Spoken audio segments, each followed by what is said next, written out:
All right, we're going to take a look at the recent debate between Brian Tyler Cohen and Cenk Uygur. In it, Cenk argued that MAGA's base can be reasoned with, and that progressives should be able to engage with them in order to find common ground. But let's take a step back and really examine that claim. Was Elon Musk ever truly an ally to MAGA, or just a convenient tool? Is Bannon's so-called populism genuine, or just another way to consolidate power? And most importantly, what should the real progressive response be? In this breakdown, we'll go through 5 key points that cut through the noise. The strategic use of Musk, Bannon's faux populism, the myth of MAGA's economic agenda, the Democratic Party's failures, and where progressives should actually focus their energy moving forward. Let's dive in and separate fact from fiction. In fact, Brian, look at what's happened since we last talked. This absurd, comical conversation about invading Greenland is a tiny, minor thing that's not actually going to happen. But what actually did happen is a giant war between Steve Bannon and Elon Musk broke out. So if you're saying, well, they're a monolith, well, which one's the monolith, Bannon or Musk? Because they now absolutely hate each other. Bannon for all of his evils, and there are plenty of those, and he's massively anti-immigrant, and I'm an immigrant. I'm, again, wide-eyed about that. I'm not naive 1% about that. But he's talking about raising corporate taxes. He's talking about raising taxes on the rich. And he's talking about how Elon Musk is a donor and that we shouldn't give into that kind of corruption. So now, on the other hand, I might agree more with Elon Musk on H-1B, but you can't just do binary brain and go, me hate all MAGA. Well, which ones? Because they now massively disagree. Elon Musk was never a true ideological ally to MAGA. He was a tool, a wealthy, influential figure with a massive platform capable of pushing right-wing narratives and undermining regulatory efforts that threaten corporate interests. MAGA's core base, orchestrated by figures like Steve Bannon, operates on an opportunistic populist facade while serving oligarch interests. Musk was useful when he championed free speech by taking over Twitter and then providing a veneer of anti-establishment credibility. But let's be clear, MAGA is not anti-establishment. They are anti-accountability. They co-opt the grievances of the working class, redirecting rage away from Wall Street and corporate elites, and toward immigrants, diversity initiatives, and social programs. Musk played along as long as it served his financial interests and public image. Now that his vision of techno-libertarianism conflicts with Bannon's nationalism, the alliance is cracking. This was always an inevitable consequence. Bannon's current rhetoric about raising corporate taxes and taking down elites is nothing more than performative populism, aimed at consolidating power among nationalist factions. It's a bait and switch designed to convince working-class conservatives that their interests align with Bannon's war against globalists like Musk. The reality? Bannon, Musk, and Trump are all part of the same club.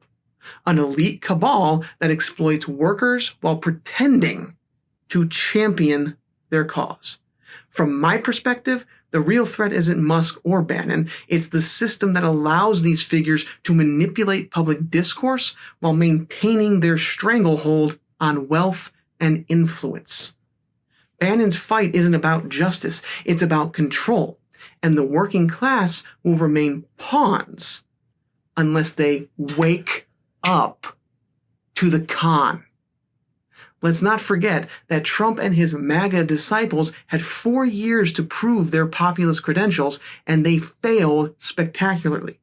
The real results were tax cuts for the wealthy, corporate deregulation, and a gutted labor movement. Bannon's talk about raising corporate taxes is smoke and mirrors meant to distract from MAGA's long-standing pattern of pro-corporate governance. Cenk falls into the trap of playing the both sides game. pretending that engaging with MAGA forces can yield meaningful policy victories. But history tells us otherwise. Trump's version of populism is performative at best and destructive at worst.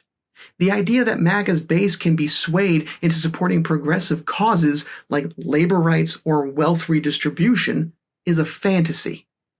Their loyalty is rooted in identity politics and cultural grievance, not economic justice.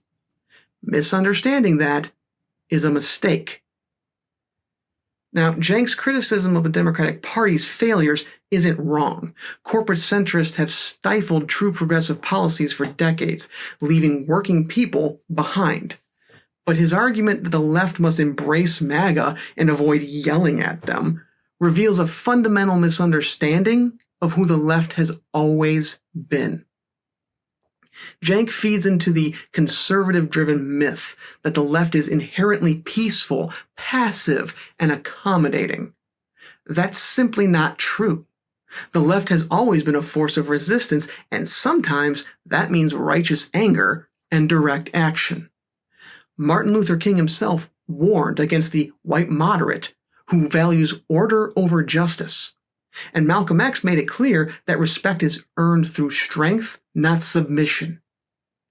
Cenk, your stance mirrors the very moderation that King warned us about. The preference for order over justice. Submission to that mindset isn't pragmatism, it's weakness. The left's history from labor strikes to the civil rights movement has always included confrontation and an unwillingness to compromise with those who seek to oppress. Instead of wasting energy trying to convert Bannon's base, progressives should focus on organizing the disillusioned working class who feel abandoned by both parties. The real work lies in fighting for economic justice and labor empowerment, not placating reactionary forces. That means advocating for a livable minimum wage, adjusted for inflation and cost of living, expanding union protections against corporate retaliation, public ownership of key industries to combat corporate monopolies, direct democratic engagement at the local and state levels to push bold initiatives. And bold is the key word here. Progressivism isn't about playing nice. That's how we got here in the first place. Playing nice under leadership like yours. Progressivism is about standing firm and fighting for what's right. Musk is an oligarch who has manipulated public discourse for personal gain.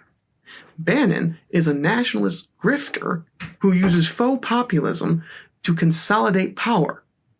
MAGA is a corporatist movement in an anti-establishment disguise.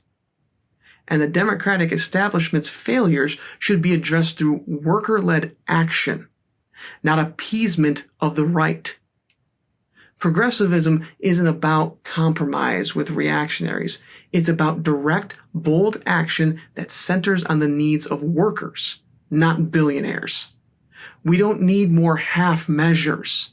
We need real action and real change, not incrementalism. Eyes open, voices loud.